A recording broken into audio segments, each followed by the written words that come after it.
तो कहानी शुरू होती है 1985, 86, 87, 88, 89।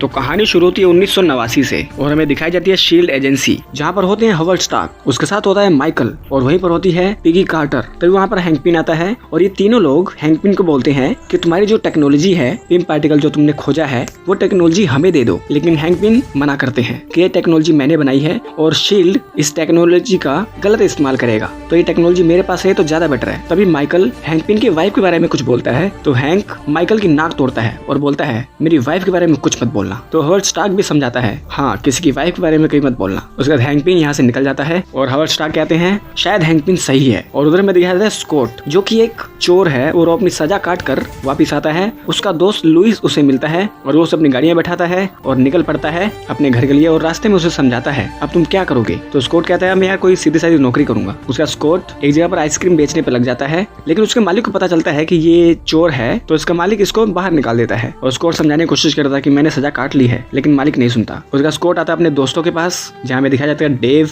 उसके साथ ही होता है कर्ट और लुइस को तो आप जानते ही हो। तो इनके पास आने के बाद लुइस बताता है हमारे पास बहुत अच्छा ऑफर आया है, एक आदमी के यहाँ पर चोरी करनी है, लेकिन स्कॉट मना कर देता है। और उधर में दिखाया जाता है हैंक पिन, वो आता है अपनी ही कंपनी के अंदर पिम टेक में, और इसको इसी ही कंपनी से डैरेन ने निकलवा दिया था। और वो आता है होप से मिलता है जो कि उसकी बेटी होती है। तभी वहाँ पर डैरेन और हैंक पिन उससे हेलो करता है और यहाँ पर डैरेन हैंक पिन का स्वागत करता है और वहीं पर माइकल भी आता है। माइकल पूछता है कैसे हो, तो हैंक पिन कहता है तुम्हारी नाक कैसी है। फिर डैरेन यहाँ पे सब लोगों को इंट्रोड्यूस करवाता है, ये हैं मिस्टर हैंक पिन जिन्होंने पिम पार्टिकल्स बनाए हैं, लेकिन उनको डर लगता है कि ये टेक्नोलॉजी कभी किसी और के हाथ में ना आ जाए जिससे उसका मिस यूज हो सकता है। लेकिन उनसे इंस्पायर होकर मैंने पिम पार्टिकल के जैसा एक और पार्टिकल बना लिया है जो पिम पार्टिकल का काम करेगा, यानी कि छोटी चीज को बड़ा और बड़ी चीज को कभी भी छोटा कर सकता है। जैसे हैंक पिन और उनकी वाइफ जब वो सोल्जर थे तो छोटे बड़े बनकर यानी कि एंडमैन बनकर मिलिट्री की मदद किया करते थे। फिर वो प्रेजेंटेशन देकर यहाँ से निकलता है और दिखाता है अपना सूट जो कि कभी भी छोटा और बड़ा हो सकता है, यानी कि इसने एक ऐसा सूट बना लिया है जिसे पहनकर कोई भी इंसान छोटा बन सकता है। तो हैंक पिन डैरेन को समझाते हैं कि इस टेक्नोलॉजी को तुम अपने तक ही रखो, लेकिन डैरेन कहता है कि मुझे पैसा कमाना है और इस टेक्नोलॉजी को मैं बड़े बड़े लोगों को बेचूंगा। तो हैंक अपनी बेटी से बोलते हैं ये सब गलत हो रहा है और जो स्कॉट आता है अपनी बेटी से मिलने, लेकिन पैक्सटन इसको कहता है कि तुम वापस जाओ क्योंकि तुम्हारी वाइफ से तुम्हारा तलाक हो चुका है और तुम अपनी बेटी से नहीं मिल सकते। लेकिन इसकी बेटी बार बार आके इससे मिलती है। फिर मैगी इसको समझाती है तुम क्यों इससे मिलने आए हो, पहले कुछ अच्छा काम करो, तुम एक चोर हो, अपनी पर्सनैलिटी को अच्छा बनाओ, फिर तुम अपनी बेटी से मिलने आ सकते हो। तो स्कॉट यहाँ से निकलता है अपनी बेटी को देखता हुआ और यहाँ पर होप और डैरेन आपस में बात करते हैं। डैरेन कहता है कि तुम्हारे फादर मुझे बिल्कुल पसंद नहीं करते और तो स्कॉट बहुत परेशान होता है, उसके पास पैसा नहीं है जिसकी वजह से ये अपनी बेटी से मिल नहीं पा रहा है। तभी लुइस इसको प्लान बताता है, कहता है कि वो जो ऑफर हमें मिला है ना चोरी करने का, वो करते हैं, हम माला माल हो जाएंगे और फिर तुम अपनी बेटी से कभी भी मिल सकते हो। फिर लुइस बताता है कि हमें अपने गुप्त सूत्रों से पता चला है कि एक बुड्ढा है जिसके पास बहुत सारा पैसा है और वो सरकारी लोगों को लूट लूट के बहुत अमीर हो चुका है, हमें उसकी तिजोरी तक पहुंचना है और उसका सारा पैसा लूट कर उसे कंगाल और खुद को अमीर बना लेना है। तो ये सब लोग मिलकर तैयारी करते हैं उस बूढ़े का घर लूटने की और तैयार होकर आ जाते हैं उस बूढ़े के घर के बाहर। स्कॉट अंदर जाता है और देखता है कि यहाँ पर तो थंब लोग है। तो स्कॉट कांच के गिलास से जो थंब का निशान होता है वो एक ट्रांसपेरेंट टेप पर लगाता है और उस ट्रांसपेरेंट टेप को जहाँ फिंगर लगाना होता है वहाँ पर चिपका देता है और वो लोग खुल जाता है। फिर अंदर जाने के बाद उसे एक बड़ी तिजोरी मिलती है जो कि बहुत मजबूत होती है। तो इसको खोलने के लिए स्कॉट थोड़ा सा ड्रिल करता है और उसके अंदर लिक्विड नाइट्रोजन डाल देता है, जिसके कारण थोड़ी ही देर में वो तिजोरी खुल जाती है। और स्कॉट अंदर जाता है तिजोरी में, वो देखता है यहाँ पर पैसा तो है ही नहीं, यहाँ पर एक सूट पड़ा है बेकार सा। वो उन सबको बताता है वहाँ पर सिर्फ एक सूट है। और फिर हमें दिखाया था वहाँ पर एक मकड़ी है जो कि स्कॉट पर नजर रख रही है और इस मकड़ी पर नजर रख रहा है हमारा हैंक। और उधर डैरेन वो किसी भी जीती जागती चीज को छोटा नहीं कर पा रहा है और बार बार फेल हो जा रहा है। और इधर स्कॉट अपने घर में होता है, बाहर बारिश हो रही होती है। फिर वो सोचता है यार इस सूट को मैं पहन लेता हूँ और वो सूट को पहनता है और तभी उसके दोस्त आने लगते हैं। ये घबरा जाता है और सूट के अंदर देखता है अपने हाथों में 2 बटन और वो एक बटन दबाता है जिससे वो बहुत ही ज्यादा छोटा हो जाता है और वो इधर उधर देखता है कि मैं कितना ज्यादा छोटा हो गया हूँ। तभी वहाँ पर लुइस बाथटब का पानी चालू करता है और स्कॉट बहुत तेजी से भागता है और वहाँ से एक छलांग लेकर ऊपर आता है। फिर वो पैरों से बचता बचाता दूसरी जगह आता है जहाँ पर पार्टी चल रही होती है। फिर वहाँ से इधर उधर भागता हुआ वो किसी और के घर में घुस जाता है। वहाँ पे बहुत बड़ा चूहा दिखता है। फिर उससे बचता है, एक बिल्डिंग से छलांग लगाता है और अपने दूसरे हाथ का बटन दबाता है जिससे वो अपने नॉर्मल शेप में वापस आ जाता है और कार के ऊपर गिरता है और हैंक पिन इससे बात करते हैं कि ये सूट अपने पास रखो, मैं तुमसे थोड़ी देर में बात करूंगा। तो स्कॉट को कुछ समझ में नहीं आता, तो वो सूट को उठाता है और वापस हैंक पिन के घर में ही रख कर आता है। लेकिन तभी उसे पुलिस पकड़ लेती है और उसे अंदर कर दिया जाता है। फिर वहाँ पर आता है पैक्सटन, जो कि पुलिस वाला होता है, और इसको समझाता है कि तुम कुत्ते की दुम हो, एक चोर जो कभी चोरी करना नहीं छोड़ेगा। तभी वहाँ पर स्कॉट से मिलने आते हैं हैंक पिन और वो उसको समझाते हैं कि असल में तुम मेरे घर चोरी करने नहीं आए, मैंने तुम्हें अपने घर चोरी करने दिया क्योंकि मुझे एक ऐसा बंदा चाहिए जो मेरी जगह ले सके। मैं एंटमैन था बहुत समय पहले और इस शहर पर बहुत बड़ी मुसीबत आने वाली है। इस मुसीबत से लड़ने के लिए मुझे तुम्हारी मदद चाहिए। इधर कैसी, जो स्कॉट की बेटी है, वो अपनी मदर से पूछती है मॉम क्या डैडी बुरे आदमी है? तो मैगी बोलती है नहीं, वो बुरे नहीं है, बस उनके काम थोड़े से बुरे हैं, लेकिन वो ठीक हो जाएंगे। यहाँ पर स्कॉट को कुछ समझ में नहीं आता। तभी वहाँ पर एक चींटी आती है उड़ने वाली और बहुत सारी चींटियां इसका छोटा सा सूट लेकर आती हैं और वो सूट एकदम से बड़ा हो जाता है और वो चींटियां काउंट करना शुरू कर देती हैं। फिर स्कॉट वो सूट डालता है और एक बटन दबाकर छोटा हो जाता है और पुलिस वाले की नजरों के सामने से ही भागना शुरू कर देता है और बहुत सारी चींटियां इसकी भागने में मदद करने लग जाती हैं और एक उड़ने वाली चींटी इसके पास आती है जिसका नंबर होता है 247 और उसको कंट्रोल कर रहा होता है हैंक पिन। और हैंक पिन स्कॉट को बोलता है जल्दी से इस चींटी के ऊपर चढ़ जाओ और स्कॉट उस चींटी की मदद से पता नहीं कहां से होता हुआ वहां से निकलता है और बेहोश हो जाता है। जब उसे होश आता है तो उसके सामने होती है होप और होप बताती है मेरे फादर ने तुम्हें चुना है एंटमैन बनाने के लिए। फिर हैंक यहाँ पर सारी सिचुएशन बताते हैं कि मैं एंटमैन था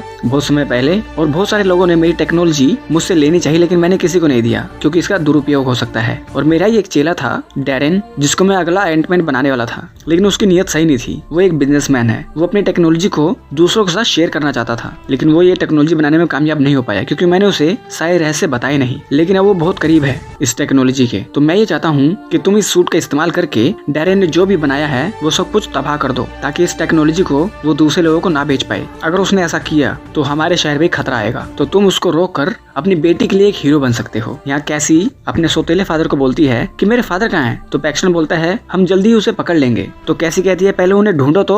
और यहाँ डैरेन जिंदा चीज को छोटा करने के लिए उनको एक बॉक्स में डालकर छोटा कर देता है, यानी कि अब ये पूरी टेक्नोलॉजी बना चुका है और होप इसको नोटिस करती है। तो हैंक स्कॉट को बोलता है अब हमारे पास बहुत कम दिन है, कुछ ही दिन में डैरेन के पास बहुत सारे खरीदार आने वाले हैं जिनको वो छोटा होने की टेक्नोलॉजी बेचने वाला है, तो हमें कुछ न कुछ करना होगा। तो ये दोनों मिलकर स्कॉट को ट्रेन करते हैं कि छोटे से बड़ा कब होना है, उसे लड़ना सिखाते हैं क्योंकि लड़ाई कभी भी हो सकती है। हैंक स्कॉट को समझाते हैं कि जो तुम्हारा सूट है उसको अच्छे से यूज करना आना चाहिए तुम्हें। तुम एक बार अपने बटन को दबाते हो तो तुम छोटे हो जाते हो और दोबारा तुम उसी बटन को दबाओगे तो तुम बहुत ज्यादा छोटे हो जाओगे। इतने छोटे हो जाओगे तुम क्वांटम बैरिक के अंदर चले जाओगे जहाँ पर समय और अंतराल एक समान होगा और तुम तय नहीं कर पाओगे। इसी बीच में स्कॉट को चींटियों को कंट्रोल करना भी सिखाया जाता है और बहुत इसकी ट्रेनिंग चल रही होती है और साथ ही साथ ये लोग प्लानिंग भी करते हैं कि ये कैसे डैरेन के वहाँ पर घुसेंगे, उसका सूट चुराएंगे और उसके सारे के सारे सर्वर तबाह कर देंगे। इसी बीच में स्कॉट अच्छे से ट्रेन नहीं हो पा रहा होता। तब होप अपने फादर को बोलती है कि फादर मैं एंटमैन बनने के लिए तैयार हूँ, मतलब एंट वुमैन बनने को तैयार हूँ, तो आप स्कॉट के पीछे क्यों पड़े हो, ये सूट मुझे क्यों नहीं दे देते। लेकिन हैंक होप को बिल्कुल ही मना कर देते हैं। तो होप उदास होकर अपनी गाड़ी में चली जाती है। वहीं पर आता है स्कॉट, उसको समझाता है कि एक्चुअली तुम्हारे फादर तुमसे बहुत ज्यादा प्यार करते हैं, वो तुम्हें खोना नहीं चाहते और मेरे को देखो मेरे आगे पीछे क्या है, इसलिए वो मुझे एंटमैन बनाना चाहते हैं। तुम्हारे फादर तुमसे प्यार करते हैं। होप इस बात को समझती है। फिर होप स्कॉट को चींटियां कंट्रोल करना बताती है क्योंकि चींटियों की सूंघने की पावर बहुत तेज है और इन्होंने एक डिवाइस बनाया है जिसे कान में लगाकर चींटियों को कंट्रोल किया जा सकता है। उसका स्कॉट वो डिवाइस अपने कान पर लगाकर उन चींटियों को कंट्रोल करता है और उनके जरिए एक सिक्का घुमाता है। फिर ये दोनों आते हैं हैंक के पास और हैंक होप को बताते हैं 1987 में अमेरिका पर दूसरे देश ने न्यूक्लियर मिसाइल छोड़ दी थी जिसे रोकने के लिए तुम्हारी मदर जेनेट यानी कि वास्प और मैं दोनों निकले थे। तो हम दोनों मिसाइल के ऊपर थे लेकिन वो मिसाइल टाइटेनियम की बनी थी तो हम उसके अंदर जा ही नहीं पा रहे थे। तो तुम्हारी मदर ने सब एटॉमिक होकर यानी कि बहुत ज्यादा छोटी होकर मिसाइल के अंदर घुसी और उसको तबाह कर दिया और एक हीरो की मौत मर गई। मुझे उसका बहुत दुख हुआ और मैं तुम्हें नहीं खोना चाहता था, इस वजह से मैं नहीं चाहता कि तुम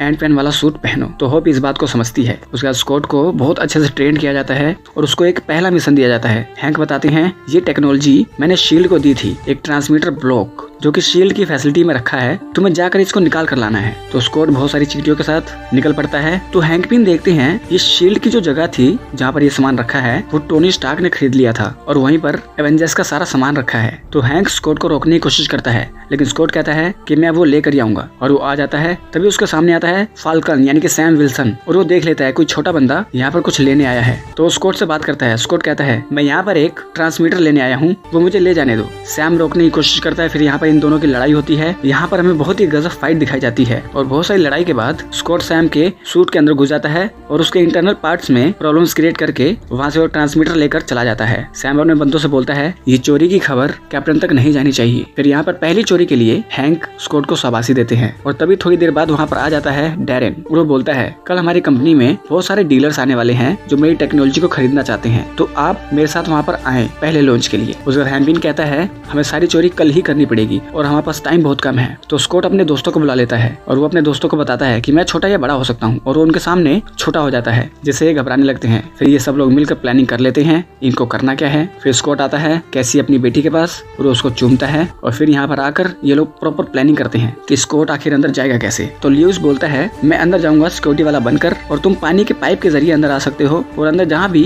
पाइप में ब्लॉक होगा वो मैं खोल दूंगा। तो लुइस सिक्योरिटी वाला बनकर अंदर भर्ती हो जाता है। एंटमैन छोटा होकर जहाँ पानी जाता है वहाँ घुसता है यानी पाइप्स के अंदर और लुइस सारे के सारे ब्लॉक्स खोलने लगता है और स्कॉट पानी के पाइप के जरिए छोटा होकर अंदर ही अंदर घुसता हुआ पिमटेक में आ जाता है। और वहीं बाहर वैन में डेव और कर्ट वो ट्रांसमीटर लगा देते हैं जिसकी वजह से वो अंदर का सारा सिस्टम कार में बैठे बैठे कंट्रोल कर सकते हैं। और डैरेन हैंकपिन से मिलता है और उनको अंदर ले जाता है और थोड़ी देर बाद वहाँ पर बहुत सारे डीलर आते हैं। उन डीलर्स में माइकल भी होता है और स्कॉट इधर से उधर घूमता हुआ सबसे पहले आता है जहाँ डैरेन के बहुत सारे सर्वर रखे होते हैं जिसके अंदर इसके सूट का सारा डाटा है। तो ये उनको तबाह करता है और फिर वहाँ से निकलता है। यहाँ पर डैरेन हैंकपिन को चिढ़ाता है कि ये आपके डीलर थे और मैं इन लोगों को सामान बेचूंगा। इन्होंने आपसे टेक्नोलॉजी लेनी चाहिए लेकिन आपने नहीं दी, लेकिन मैं दूंगा। तो हैंकपिन समझाने की कोशिश करते हैं लेकिन डैरेन नहीं समझता और उधर वैन में पैक्सटन आ जाता है डेव और कर्ट से पूछताछ करने और उधर मकड़ियों की मदद से स्कॉट उस जगह में आ गया है जहाँ से वो डायरेक्टली उस पीले सूट के पास आ सकता है, लेकिन वहाँ पर अभी लेजर है। जब लेजर हटेगी तभी वो अंदर आ सकता है। उसका तो अंदर कूद जाता है और अहम टाइम पर वो जो वैन में बैठे थे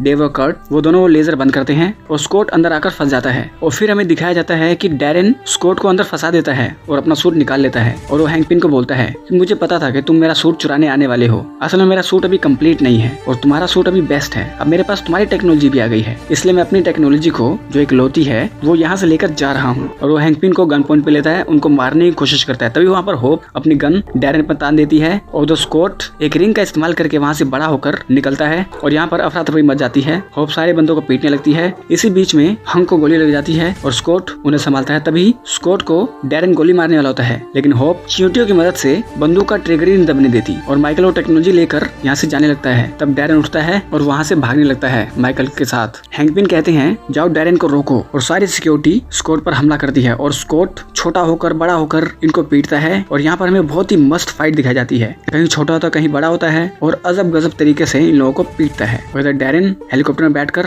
भागने की तैयारी करता है और यहाँ पर हैंकपिन को बचाकर उस बिल्डिंग से बाहर निकाल लिया जाता है और डैरेन भागने की कोशिश करता है और वो देखता है कि स्कॉट मेरी तरफ आ रहा है और वो उड़ती हुई चींटियों पर गोलियां चलाने लगता है जिससे स्कॉट नीचे गिरने लगता है और वो दूसरी चींटी पर बैठकर हेलीकॉप्टर के अंदर आ जाता है। इसी बीच पैक्सटन देखता है कुछ तो गलत हो रहा है और देखते ही देखते पिमटेक में जितने भी बम लगा रखे थे वो सब के सब ब्लास्ट होने लगते हैं और उस ब्लास्ट से किसी का नुकसान नहीं होता, बस ये कंपनी तबाह हो जाती है जो कि हैंकपिन ने प्लान किया था। तो सब कुछ तबाह होने के बाद डैरेन को और गुस्सा आता है और वो स्कॉट पर हमला करता है और स्कॉट कभी छोटा कभी बड़ा होकर डैरेन का सामना करता है और डैरेन वो सूट खुद पहन लेता है जिससे वो भी छोटा बड़ा हो सकता है। और यहाँ पर इन दोनों की बहुत ही मस्त फाइट होती है हेलीकॉप्टर के अंदर ही और लड़ते लड़ते ये लोग हेलीकॉप्टर से निकलकर एक दूसरे बंदे के घर पर गिर जाते हैं और वहाँ पर भी ये दोनों गजब तरीके से लड़ते हैं। और तभी स्कॉट एक मिनी बैट से डैरेन पर हमला करता है और डैरेन एक बल्ब के अंदर चिपक जाता है और तभी वहाँ पर पैक्सटन स्कॉट को करंट दे देता है और उसको गिरफ्तार करके अपने साथ ले जाता है। और यहाँ पर डैरेन दिखाया जाता है जो कि अभी जिंदा है। यहाँ पर स्कॉट को पैक्सटन पकड़ कर ले जाता है। स्कॉट समझाने की कोशिश करता है